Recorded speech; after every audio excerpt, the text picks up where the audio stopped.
Hi everyone, it's Monica with Scrap Saturdays. I hope you're all doing well. Today I'm going to be a brave little girl and I'm going to try to apply to the Hip Kit design team. I've never tried to apply to any design teams ever, but I don't know. I'm going to go for it. So here I'm using an older kit that I received maybe last year. I have two of them that I've been hoarding. And so I kind of looked through this one and looked at a few of the photos that I had left over on my desk, and I thought they matched perfectly. A lot of the photos that I used, I've got about 7 layouts that I made with this kit, to be honest with you. I was kind of on a roll, but this is the only process video that I recorded. I'll do a layout share with them later. Here I was just getting some music on into the background so that I could get myself all pumped and jazzed up to Scrapbook. So the photo that I'm going to use is a photo of my husband and myself, and we went to a Blue Jays game. And I've been kind of hanging on to that photo. I didn't know what I wanted to do. I kept some of the ephemera from the Blue Jay game, and you know how that is. Sometimes you keep things and you think you're going to use them on layouts, and sadly, I don't even know where I've placed them, so I'm going to scrap this photo because this year my motto is, let's get it done.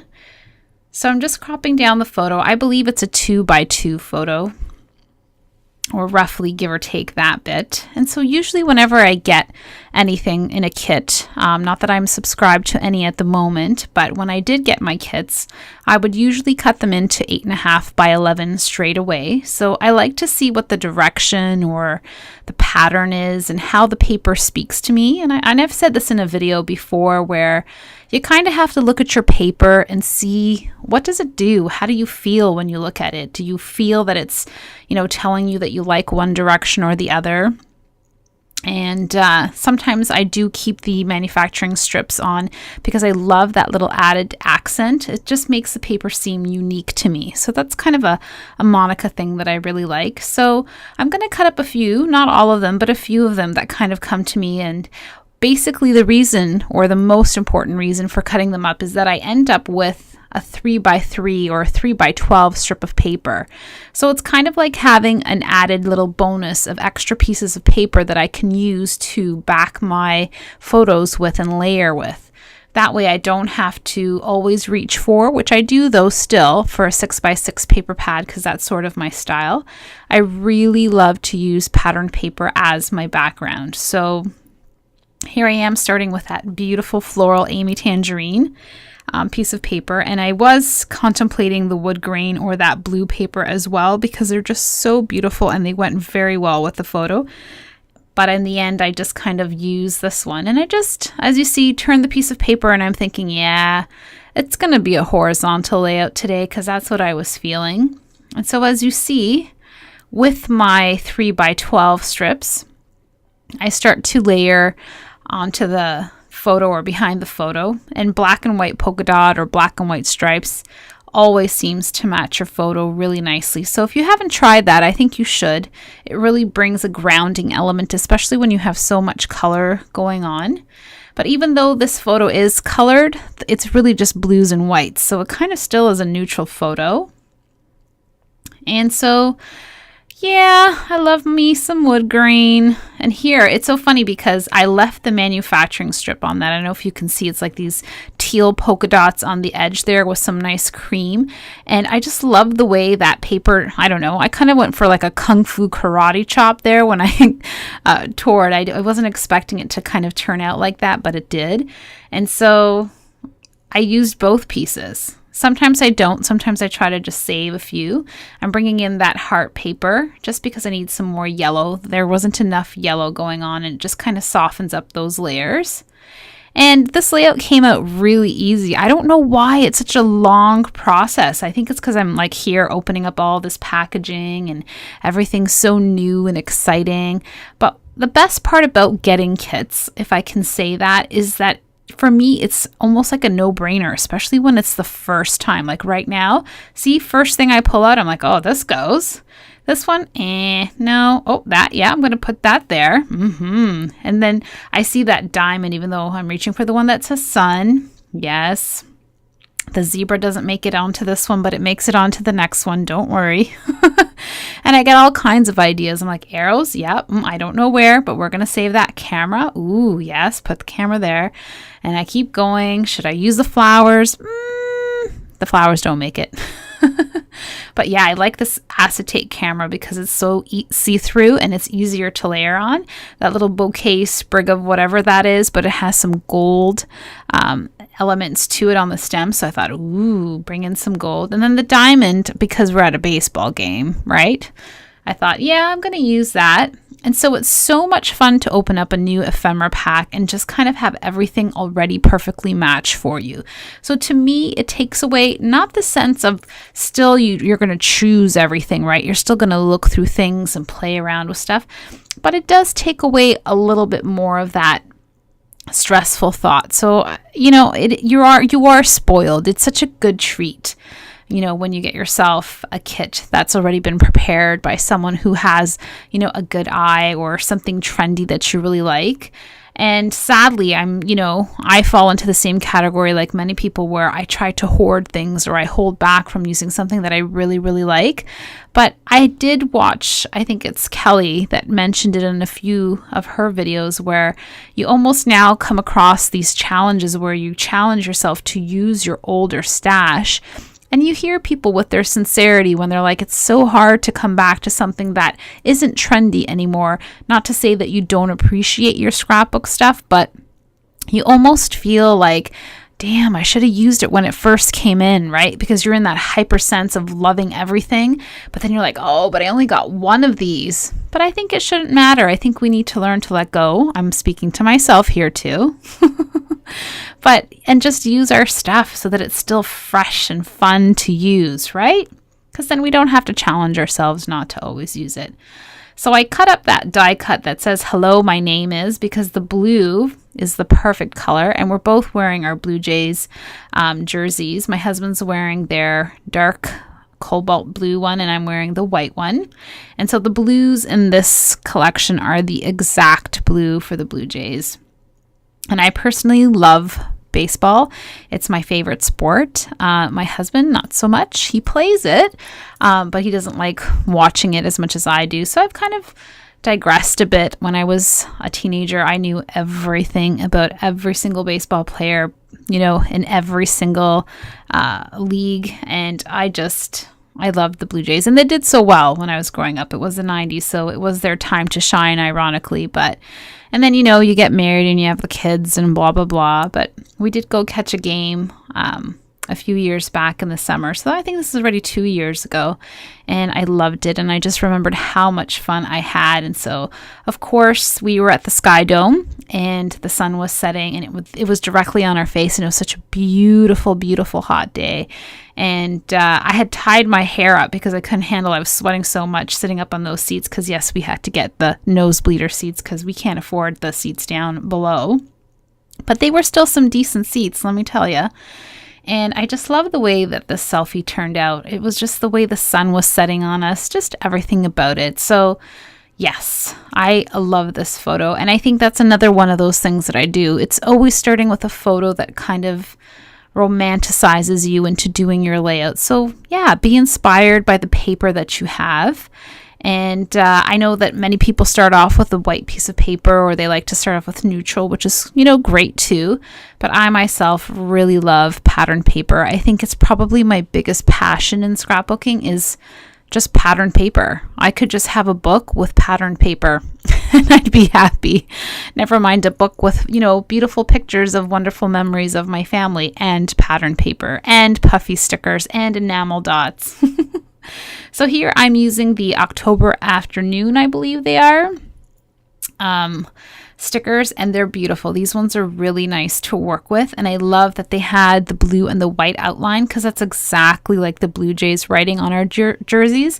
It's actually probably the same font. That's what I liked about it. It was weird when I was using, like, oh, well, yeah, I'm going to spell out Blue Jays with this because this is exactly what my shirt looks like if you could see the top of my shirt. So I'm still using and I'm still so in love with my acetate overlay for my titles. Like I told you, I was using that bottom half of that Today cut apart, or that ephemera piece that came in the Amy Tangerine collection that I cut in half. I was using the lines to guide me with the word Blue Jays on the bottom there, just to make sure that I had the alignment or the... Remember that thing when I did with my hand on my last layout? Yeah, I forgot what that is still. I'm going to have to write that word down and post it in front of me. But it does still help me, and it also helps me with placement. So not that I had too many layers to be able to stick down Blue Jays. I would have probably successfully done it. But once I put that on the clear acetate, I just love that it's just so neat like that. And I have been doing it so much more, and it actually makes my titles much easier. I found that not only for placement, but it makes my titles come about easier because I'm not so scared as to where I'm going to put it. Now I'm using the Dear Lizzie thickers, and these are called Noted. And usually, I'm going to be quite honest, I'm not a fan of cork. I have had cork in the past where they just crumbled, but these thickers are amazing. They're backed onto a little thin chipboard, and then they have adhesive backing to them. So they are substantial. They have their own strength to them, so they didn't crumble at all. And I was happy because at first when I looked at it, I was like, oh, Monica, I've had such a bad track record with cork, but not with these. These are phenomenal. And so I come in with another piece of acetate, as you can see at the top, and I want to use the word fun. And the title, again, makes no sense to anybody else, but it's Fun, Cute Blue Jays Game. And so I kind of layered that one on the corner there. And that does have quite a bit of layering to that corner and to that side. So I did need that to be layered onto acetate so that I can use that corner for the title. Coming with my homemade tags that I love to add. It's just another signature of mine. The upper left-hand corner, I just love making my own little embellishment clusters. I just used a couple of staples to that. And now it's the home stretch. We're in the 9th inning here. Yes, we are, people, and it means bring out the glue gun. Glue gun makes everything so much easier for me, as you know. It's a little tricky with acetate. You have to find sort of, the placement of where you want to put that blob of glue, or you got to let go of when you see it in a little, bit of it coming through your layers, which isn't the end of the world, I think. Like I said, for the amount of times that we actually do look at our layouts, I do think that, our perfect is perfect enough. So yeah, I did have quite a bit of fun making this layout. I was a little bit more nervous. I tell you, every time, you get into a groove and you think to yourself, yeah, we're doing this. This is great. But this time when I thought, I'm actually going to use this as part of my submission. I know it wasn't required. It isn't a requirement, but I don't have all forms of social media, and I don't have a blog. I don't even have Facebook, to be quite honest. But scrapbooking is my passion. I like it as my hobby. And I do have other interests and other things that I am passionate about and other hobbies that I do like. But I don't look at scrapbooking as a job. I look at it as something that I escape from, something that I love to do for myself and maybe potentially for my children if they do choose to cherish my memories. So when I thought, Monica, go for it. Go for the design team, belong to some, place where you could help someone grow their beautiful business with their stuff. And, I'm not going to lie, I miss those kits. The hip kits are amazing. And it's so much fun to get a package in the mail and you become so inspired. And it sort of just gives you that kickstart, to your scrapbooking day. So, yeah, even if I don't make it, it doesn't matter. I think to me, the most important part was that I tried. And that's the inspiration that I'm always telling you. Try something new. Try something different. Do what you see. Like what you do. So I like what I did with this hip kit. And I liked coming up with all of this and using all these brand new things. My goodness. And like I said, after this video stopped recording, I didn't stop scrapbooking. I just kept going. I thought, everything's on my desk. And I was watching Netflix, and I've been watching Quantico. Yeah, that's a good show. It's actually not a good show to watch when you're scrapbooking because it's so good that I stopped scrapbooking to watch it. I have to pay attention to it. I'm like, what? Wow, that's crazy. So I think we're coming down to the home stretch. Did I say it was the 9th inning? Maybe we're in overtime now. I'm trying to place some stars and some arrows down, and I think the pink one makes it. Does it? Yep, the pink one makes it down on the corner. And then I'm just going to layer one of those small little hearts that came there as well. And then I'm going to place down some of those really cute heart enamel shapes that came with the kit as well. And it's also from Amy Tangerine, so you know all the colors match, all the tones are perfect. So if you're a matchy type person, you'd love this. And I did like using those gold stars just to bring on some of that gold that I picked with the, what was it, the stem, the puffy flower stem. I don't even know what that is, but it's cute. Just gluing down my foam dots because if I don't, that adhesive does not stay. It's not a permanent one.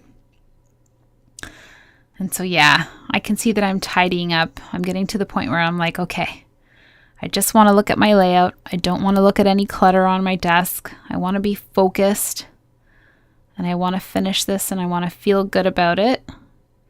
And so enamel dots are my favorite. Oh, here I'm pointing out that I need another couple of foam dots just to raise up the word game because it seems to be flat. It's not giving me what I want. And some more hot glue just so that I don't lose it, because I do find things in my album that don't stick down. So you live and you learn. So I think I'm going to take some pink ones first right onto the photo, kind of floating off, and then I come in with some yellow ones. And I do, you know, I don't mind mixing my enamel dot colors, but not in its cluster. So if I'm using yellows, I will use 3 yellow ones in that one cluster, and then I'll switch from colors if I have to. So I'll put some blue ones at the top onto the diamonds, but within that cluster, I normally don't rotate from color to color. And then that's it. I think I use my roller date stamp at the end, but I don't record it. I don't have photos at the end of this video either, but I do lift up my layout in a second and I give you a little bit of a close-up so that you can see all of the yummy details. So thank you so much for joining me. I'm sending you out a great big Monica hug, and thank you so much. And I hope that you also have enough courage and bravery to sign up and ask, or you know, try to see if you can make it into the design team too. Take care, guys.